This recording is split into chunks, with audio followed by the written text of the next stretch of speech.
All right, so the authority gap framework, what actually makes a stranger trust you enough to book?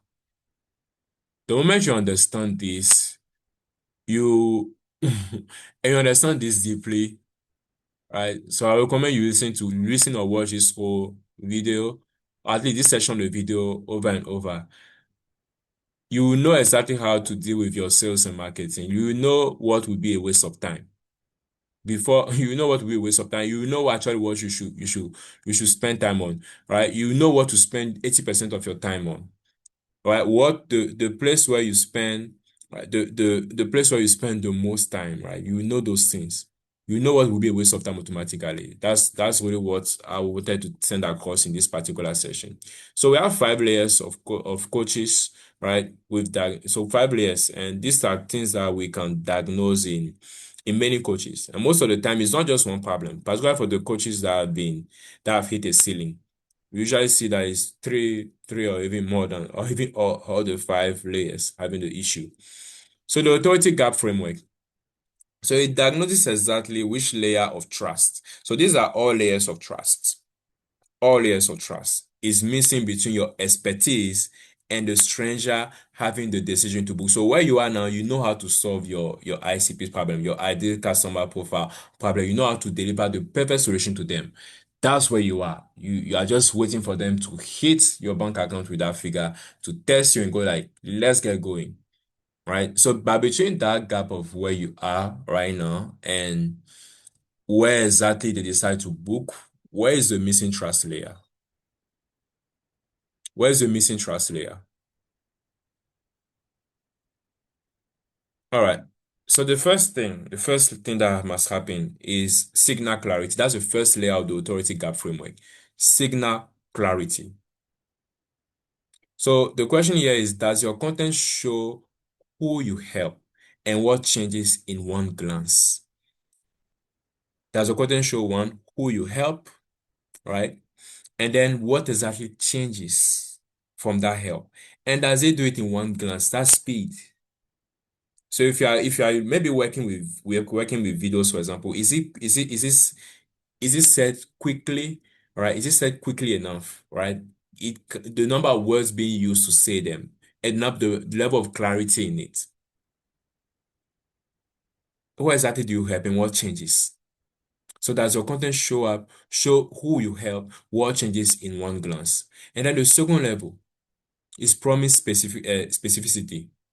So is the promise narrow enough to feel custom or generic enough to be ignored? That's a question you want to ask yourself.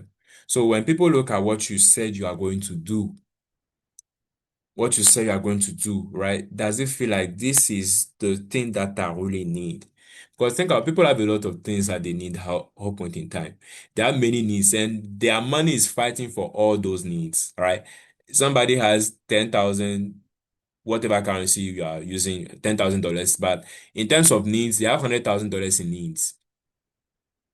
So the $10,000 will have to, I mean, they will have to know exactly what they need to put their attention to. Or the 100,000 in needs will have to compete for 10,000 in provision. So how is it going to happen? So if you are going to have any stake in that 10,000 and similarly supply that they have, there must be you must be that specific in what you're about to offer to them. And they must clearly see how much this will actually change things for them. Right? So it's a promise. So the promise specificity is a promise narrow enough to feel custom or generic enough to be ignored. If it's generic, it gets ignored. That's what has to be said here. The third layer is proof sequencing. So not just proof, but then the sequencing, meaning the order in which the proof comes, the order in which the evidence comes, that you can actually deliver on what you say you can deliver, or that you actually deliver on the things that you say you deliver on. So is evidence shown in an order that builds a decision or scattered at random? Human beings are both logical and emotional beings. Even if they are going to make an emotional decision, if you get there, if your content somehow somehow get them angry or get them feel insulted, unknowingly, right? Without you knowing. Even if you do claim that they make decisions emotionally, they're not going to give you their money, right? They have even going to feel to block you or to feel like your content is not right for them. If it's time for them to justify that decision, the emotional decision that they made logically, will they be able to know that okay, it's because of this, and that? Like there's a logic in the human brain. So if you do want to have insight and understanding to that, you actually want to sequence your content in that direction. That's what you want to do. And then the fourth thing is trust velocity. Trust velocity. I mean, we taught a lot before framing it that way. Velocity, it has to do with physics, it has to do with speed. All right. So how many touch points until a stranger believes you can actually help them? How many touch points? That's the truth of the matter. Sometimes, because of how urgent our needs and our target and how desperate sometimes like we may be, there there may be the attempts or the desire or the right? Or some way, somehow, the the propensity or a certain desire to go like, oh, if I just post once or twice and I put this in there, people will buy. Maybe you have what it takes to do that, but most of the time there's a number of a number of touch points. Maybe they need to see you on Instagram, see you on TikTok, see something about you being on a certain on a certain podcast with another person that give them something. See them, maybe see you doing a giveaway or something like that. Different things that may happen before they can make the trust decision. It's good in any business, it's good. Beyond the type of money that can come very quickly and very easily, because there are definitely times where the trust velocity, they will not need to have many touch points. If somebody, maybe for example, sat in an office and with your ICP and explain to them how you've helped them, how you solved their problem, and that's that whole job for you. Somebody can compress all that time for you, all those touch points, so that when the person comes to you, they are just buying. And that's what happens. But when you are usually starting, when you're trying to break some of those ceilings, when you've not had so much impact out there, and when it seems like you may not have people that will speak for you that way, you want to be more intentional about your level of touch points. And intentionally work to minimize the touch point. That's what we talk about when we go into more details with the trust velocity. And then ask clarity. That's the fifth layer. Ask clarity. So is there one obvious next step? One obvious next step. One of us say, are you sometime in videos, are you saying DM for this? Are you just saying uh, this particular maybe book a meeting? Are you saying sometime drop a DM in the chat and then drop things? Are you saying different things every time when you want them to take action? Why is there a specific, not more than two, specific call to action that you use to actually get some results? All right, so let's go into detail. Let's look at each layer in more detail. All right, so the first layer, signal clarity. Let me remove this. All right. Signal clarity. We spoke about that. So signal clarity and what does it check? So whether a first-time viewer can identify, right, without reading a caption twice, exactly who your content is for. By the time they are done reading your caption, right, once, can they know exactly who it is for? So how can you check that yourself? So show your last 5 posts to someone outside your niche. If you want to change things in your business, you have to actually do this. Like you have to be that serious to actually do this particular thing. So as I'm talking now, think about somebody who is outside your niche that you can actually give this to, right? So you find somebody who's outside your niche, you show them your last 5 posts for 3 seconds each, ask who they think it is for. So after they read it, ask them, okay, who is this one for? And then you try to monitor the time. You can be using your fingers or maybe using your timer, but I think fingers as you're asking them is fine. So or your mind, you're counting. Then okay, this is if they take more than 3 seconds, you know that you have a problem. You have a problem because it should be that fast, it should be that quick. So ask who they think it is for. And then the next thing is stuck here. What do coaches or consultants that are stuck here, what does it look like for them? What does this experiment or what does their content look like when it comes to signal clarity. So content that could apply to anyone wanting to grow. So they know they solve growth problem in a way, but they put it out there that is anyone who wants to grow, and that's very general, very very general. It doesn't really solve anything like that. So for coaches that do it well, this is what it looks like. So they speak specifically. So for coaches, that's something in that statement, in that profile, they consider, okay, this is for coaches. And then it goes now from even coaches to it becoming something like for coaches charging under $200 per session, who are ready to double it without more clients.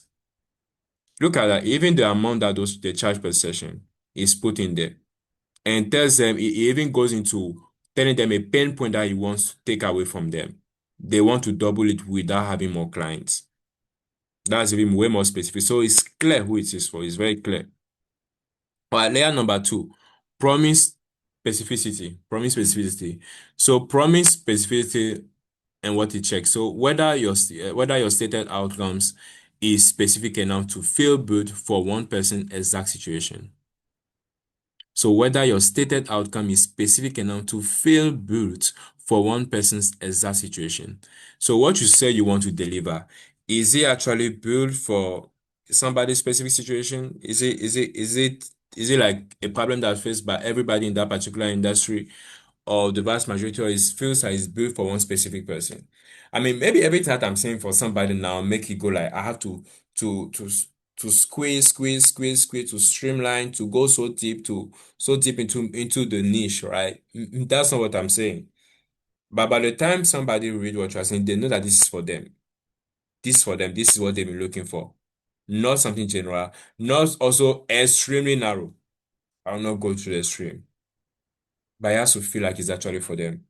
All right, so what do the coaches that get it wrong do? So they do things like unlock your potential, build the business you deserve. That sounds nice, that sounds epic, that sounds motivational, but rarely actually turns somebody into a serious customer. All right, so work example, how does it work? Rather than using something like help you grow, you do something like get the promotion you have passed over for last cycle in 90 days. So within a certain, so you don't know that in 90 days, if I follow this, I could get a promotion. That's powerful, right? That's powerful. So you see here, for example, how a coach with less experience, with weaker frameworks can even beat the one with more experience because they know how to talk to the market. They know how to make their promise so specific. If they can make the promise this specific, they will always outplay or outrun the coach that makes it very vague. And that's the truth of the matter. Right, so the third layer, proof sequencing. Proof sequencing. This will this will change a lot if you do apply it. I genuinely believe that. This will change a lot if you actually apply it. So proof sequencing. What happens here? So whether your evidence, testimonials, results, case studies, appear in an order that builds towards a decision. So the goal is not just to show them. Sometimes you hear that, oh, post more testimonials, post more screenshots, post more results, more case study. But you do that and you see that there's no results, right? Because the reason why you're actually posting those things is that you want to make sure that people actually make a decision. So you are working you are working from the end goal, which is the decision. But most of the time, people do work from the starting point, which is let me just post testimonials, case studies, and results, and they end up not getting what they're supposed to get. So this how it should be like. It should be like problem, right? Problem, mechanism, and then proof, and then invitation. So the problem connects them with what you actually connect them deeper with the problem that you stated that got everything from the signal. And then the mechanism shows that one, you're an expert. It shows that one. It shows that it wasn't luck. They may not say that they think it's luck, but that's what they're thinking in their subconscious or at the back of their mind. That's what I think that, okay, this may just be a random thing. This is because this client was maybe posting at this particular hour, or because this client was in it, because they may think that it's not something that has to do with a certain framework that, because they need to know that if I follow this, it can work for me. That it wasn't just luck. It wasn't just random. It wasn't just your algorithm picking that particular content. There was a clear proof that you actually knew what you were doing while you were doing this particular thing. And then the next thing is that, and another thing that they also allows them to compare you from other coaches. And if your approach towards bringing out the mechanism is good and well, and they can know that okay, they can tell how truthful your own, and they can even see from what you are saying, what went wrong with other coaches that they try working with, or the other solutions that they use. So when you look at it that way, you understand the value of sequencing your proof, sequencing it. And then the next thing is the proof itself, like what actually happened, what you got done. You see, it comes like in the third layer over here. Rather than just throwing it to the market. Because like I think sometimes we just have to put ourselves in the shoes of our customers, of our viewers. Every day it's been said that people are bombarded with like maybe like 300 or 200 to 500 ads. Think about that first. That number should humble us about whether people are actually paying attention to our content or not. So they are going to see all this in every day. Maybe there is 12 p.m. By 12 p.m. they will have seen give or take 100 ads from their neighborhood, from traffic, from transit coming to their workplace, at the workplace, online, they saw something, right? Somebody sent them something, they are seeing billboard being posted here and there. All those things are things that they do see. And now you have your content in there, and with the maximum intentionality. Those who make the most out of this whole content thing, I've seen it. Sometimes when you look at them from outside, it may look like they are just playing random, quote on, or supposedly being themselves. Or that being themselves is so backed by data, so backed by expertise. They know what they are doing. They know what they're about. All right, and then invitation. Invitation. It's not like this should be a natural, but many people I've seen many pieces of content where people post testimony, they just leave it out there. It's like you did something great, you just go, yo, I did this, yo, I got this done. Like, it's nice. We know that you got it done, but if you don't invite me, I will not come. And sometimes we can assume that they know that, oh, I posted the proof, I posted the testimony, it means that I want you to come. But they may not feel like that. They may not feel like that at all. All right. So how do you check that over here? So self-check. So map your last month of proof-based content. So the content that you posted that has to do with testimonials, results, a case study, pull out that content, right, from the past month on your timeline. And then if it jumps between totally different outcomes with no throw line, it is random, it's not sequence, you know that you are doing something wrong. And most of the time when you do this, like for 90% of people doing it, it will be random.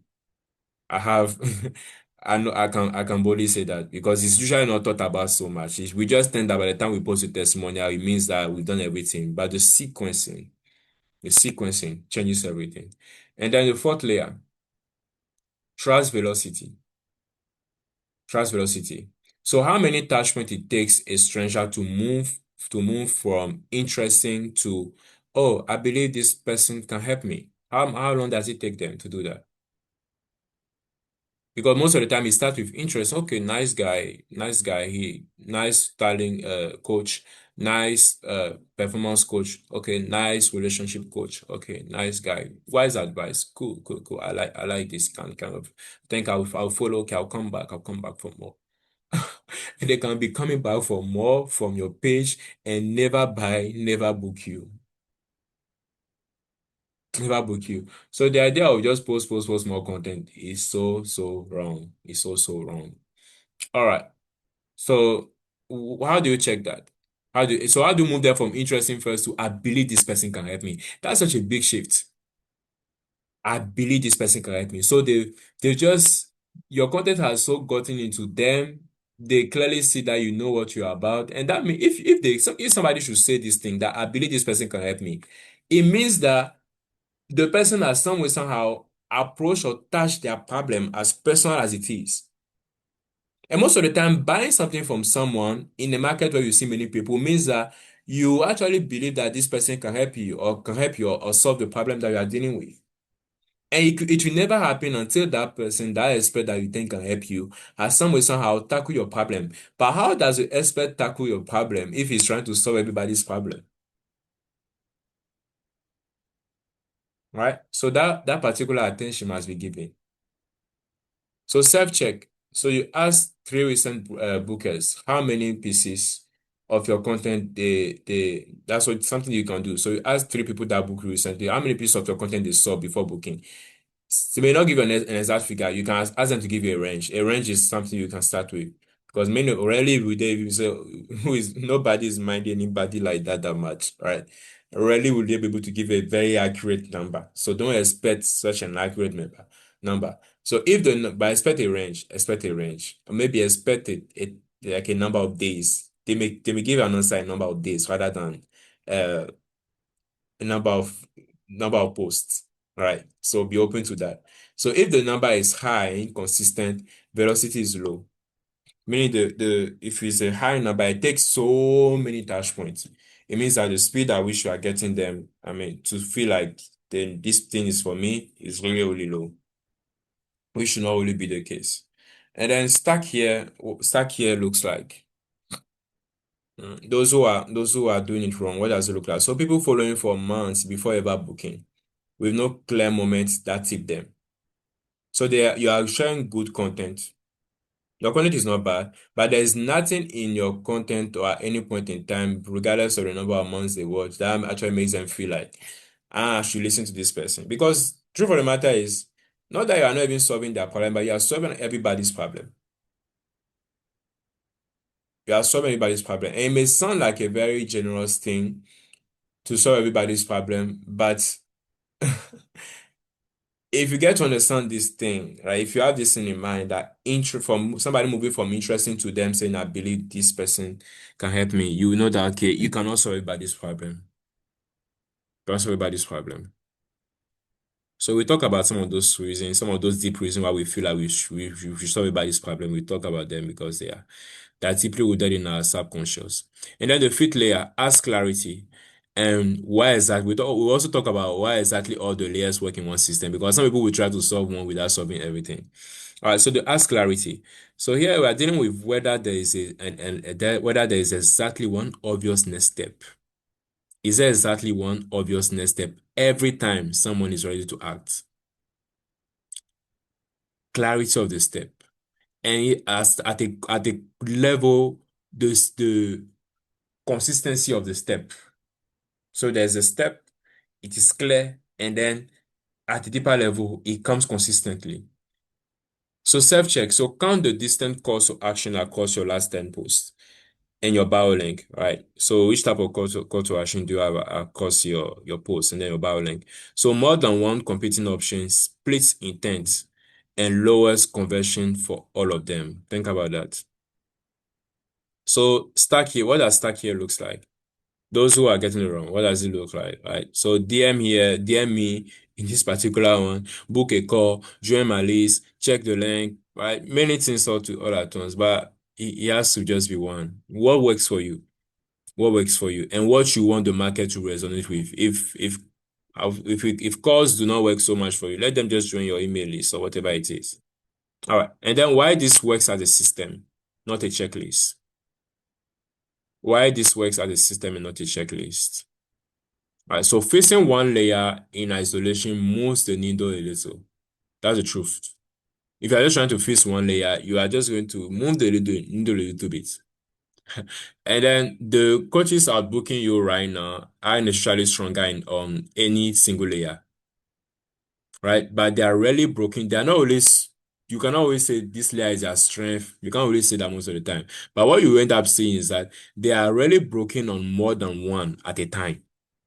So even if there's something wrong, it's not beyond more than one layer. So the truth is, you are making sure at least on four layers you are always on top of your game. And truly, why not aim at always being on top of your game, on all the five layers? Right? Why just stop at one layer? So the gap you are feeling, right, is usually three. So what's causing the business to be selling right now, to have cap in a way, right? Usually that at the level of two, I would say three, right? Three or more layers simultaneously, you are just not getting it right. So and when it compounds, you see how disastrous it can be, right? Without much changes. So in one glance, this is what